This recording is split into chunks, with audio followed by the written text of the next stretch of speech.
ሰላም ጤና ይስጥልኝ ውድና የተከበራችሁ የዩቲዩብ ቻናል ተከታታዮች እንደምን አላችሁ? የዕለተ ጁምዓ አጫጭርና ወሳኝ መረጃዎችን ይዘንላችሁ ቀርበናል። እስከ መረጃው ፍጻሜ ድረስ አብራችሁን ቆዩ።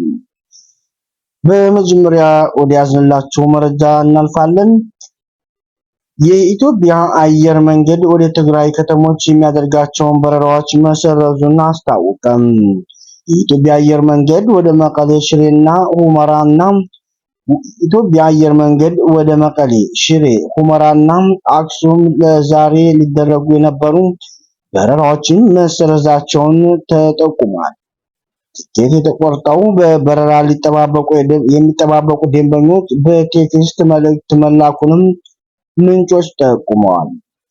በረራው ለምን ያክል ጊዜ ተቋርጦ እንደሚቀጥል የተገለጸ ነገር እንደሌለም ተገልጿል። ህወሓት በአላማጣም እንዲሁም በጠለምትና በወልቃይት በኩል ከሰሞኑ እያደረጋቸው ያለውን ወታደራዊ እንቅስቃሴና ትንኮሳ ከፌዴራል መንግስቱ ጋር ወደ ሌላ ዙር ጦርነት እንዲገቡ ተደርጓል ሲሉ ገልጿል። የዛሬ በረራ መሰረዝም ከዚህ ግጭት ጋር የተያያዘ ሊሆን እንደሚችልም ተገምቷል።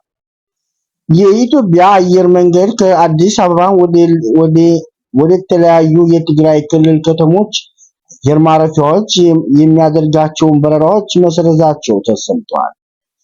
ዛሬ ጁምዓም ጥር 22 ቀን 2018 ወደ ትግራይ ክልል የሚደረጉ በረራዎች መቋረጣቸውንም ተጓዦችና ከክልሉ አንድ ኃላፊ አጋርተዋል ሲልም አስታውቋል። ለዛሬ ተይዘው የነበሩ በረራዎችም ወደ አዲስ አበባ ለመጓዝ ትኬት ቆርጠው የነበሩ መንገደኞች የሐሙስ ጥር 21 ቀን 2018 መሰረዛቸውን የሚያስታውቅ አጭር የጽሑፍ መልእክት እንደደረሳቸውም ተናግረዋል። በመልእክቱ ላይም ከእቅድ ውጭ በመሆኑ ምክንያት በበረራ መሰረዙንና መንገደኞች የኢትዮጵያ አየር መንገድን ወይም የጉዞ ወኪላቸውን እንዲያገኙ መክሯል የተባለ ሲሆን ነገር ግን የኢትዮጵያ አየር መንገድ የበረራዎችን መቋረጥን በተመለከተ እስካሁን የተሰጠ ይፋዊ ምክንያትም ሆነ ይፋዊ መግለጫ የለም ሲል አስታውቋል። ስለ በረራዎቹ መሰረዝ የተጠየቁት የክልሉ ትራንስፖርት ኃላፊ አቶ ታደለ መንግስቱ በበረራዎች መቋረጣቸውን አረጋግጠው ነገር ግን ዝርዝር መረጃ እንደሌላቸውም ተናግረዋል። አንድ ስማቸው እንዳይጠቀስ ያልፈለጉም የአየር መንገዱ ኃላፊ ወደ ትግራይ የሚደረጉ በረራዎች መቋረጣቸውንም ተናግረዋል።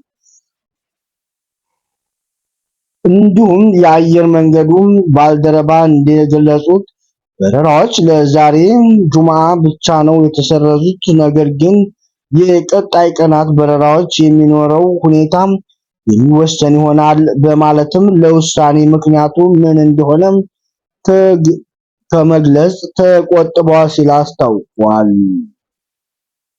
በዚህ ምክንያት ከአዲስ አበባ ወደ መቀሌና ወደ ሌሎች የትግራይ ክልሎች ከተሞች ሐሙስ ዕለት የሚደረጉ በረራዎች እንዲሁም ወደ አዲስ አበባ የሚደረጉ በረራዎች መሰረዛቸውን ተሰምቷል። መቀሌ የሚገኘው የቢቢሲ ትግርኛ ዘጋቢ ከአዲስ አበባ ወደ ትግራይ ክልል ከተሞች የሚደረጉ በረራዎች መሰረዛቸውን በከተማው የሚገኘው የኢትዮጵያ አየር መንገድ የቲኬት ቢሮ ማረጋገጥ ችሏል ሲል አብራርቷል። በተጨማሪም መቀሌ የሚገኙ የኢትዮጵያ አየር መንገድ ሰራተኞች ዛሬ ወደ ቢሮ እንዳይገቡ እንደተናገሩም ተገልጿል። በመቀሌ ወደሚገኘው አሉላ አባነጋ አየር ማረፊያ ማቅናት እንዳጣራ ነው በስፍራው የተለመደውን የተጓዦች እንቅስቃሴ እንደሌለና ከአየር ማረፊያውም የጥበቃ አባላት ውጭ የሌሎች እንቅስቃሴ እንዳለም ተገልጿል። የበረራዎቹም መቋረጥም በተመለከተ እስካሁን ከትግራይ ክልል ጊዜያዊ አስተዳደርና ከኢትዮጵያ መንግስት የሰጠ አስተዳደራዊ ሆነም ማብራሪያ የለም ሲሉ ገልጸዋል። ይሁን እንጂ በእንዲህ እንዳለም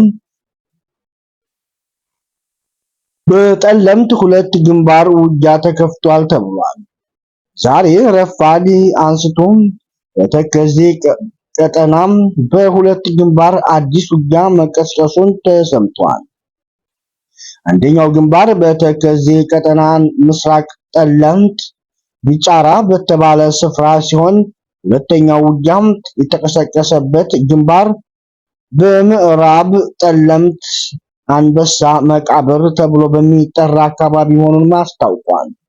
በምስራቅ ጠለምት የተከፈተው ውጊያም ይህ ዘገባ እስከተጠናከረበት ሰዓት ድረስ የቀጠለ ሲሆን በምዕራብ ጠለምት የከፈተው ተኩስም ወዲያውኑ መቆሙን ምንጮች አስረድተዋል።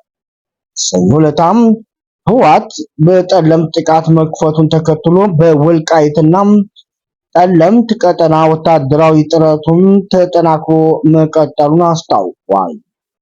ራማቻችን ለሰዓቱ ያዝንላችሁ መረጃ እስካሁን ይመስል ነበር። የዩቲዩብ ቻናላችንን ሰብስክራይብ በማድረግ መረጃውን እንድትከታተሉ በአክብሮት እንጋብዛለን። ሌላ መረጃ እስከምንገናኝ መልካም ሁሉ ተመኘን።